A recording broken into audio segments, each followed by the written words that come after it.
for discussion this morning, I'd like us to start with the appointment of the president, which happened last week, Thursday. And since then, it has gathered momentum. And there's been arguments, even from legal pundits, that there may not be, there may not be a sufficient elements to qualify the person as the chairman of the anti-graft agency. Remember that almost everybody who has been appointed as chairman of the EFCC have always had one issue or the other. And I think apart from the very, very first Nuhu Ribadu, all the others have always ended up under investigation or with DSS and all that. How do you see the whole development generally? Thank you very much.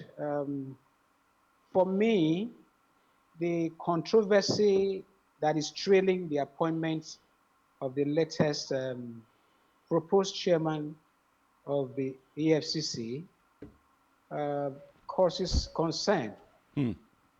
First of all, you discover that, like you rightly said, the first person that was appointed, the pioneer chairman, who happens to be Nuhu Ribadu. Yeah, Mr. Nuhu Ribadu. There was no controversy.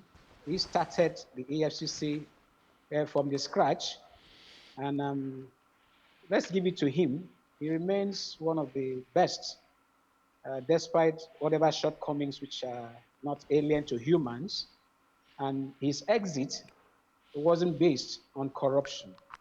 It was based on the fact that the government of the day found it difficult to work with him, and they had to send him, I think they sent him on training, whatever course, just to ease him out. And people have not come out to say he was a fraudulent person while there. In fact, it should be proved. And he has been in public domain ever since. He even contested election for president. Remember, he ran on the platform of the I remember. Action Congress of Nigeria. Yes, ably aided by the current president. He even left that and wanted to contest as governor of Adamawa State. He's been in public domain, and today he is saddled with a position that also became controversial because those in the military felt that you cannot bring a policeman who wasn't as a general national security advisor, the national advisor. Yeah, but he is doing his job. I have respect for him. Outside of that, one of the most controversial chairmen appointed happened to be Ibrahim Magu. Magu had his nomination rejected by the National Assembly. And Mr. President then, President Muhammad Buhari, refused to drop Magu, kept Magu on acting capacity, God knows throughout when. And eventually, he ended up, he ended up the way he ended up in disgrace. And something quite interesting has cropped up. And what is that? That Olu Koyede was first his chief of staff before being appointed as the secretary of the EFCC. Back in 2016. Another interesting dimension. Yeah, 2016, he was chief of staff. By 2018, he became the secretary. And by 2020, he was said to have been suspended from office with Magu. Yeah. So, for me, I'm not aware, because the position of secretary is not quite popular. We always look at the chairman. Now that we know that the current nominee was suspended and Magu is still on trial, or whatever we may call it, is it that Olu Koyede had been cleared of whatever made him to be suspended along with Magu?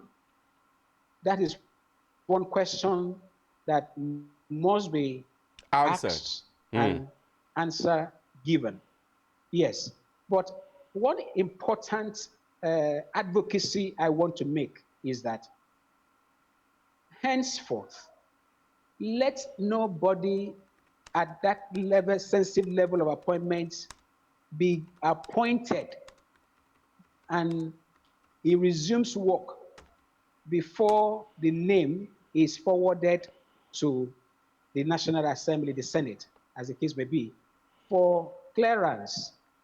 It's just like saying, oh, we have appointed ministers and they have started work. They now go to National Assembly for screening and clearance. It is not the best. We should not be adopting that style. Anybody that should be appointed into a sensitive position, send the name of the nominee to the clearing agency, send it to the security organizations, and they will do the investigation and then clear the person, and the person goes to National Assembly, gets cleared, and then he resumes work.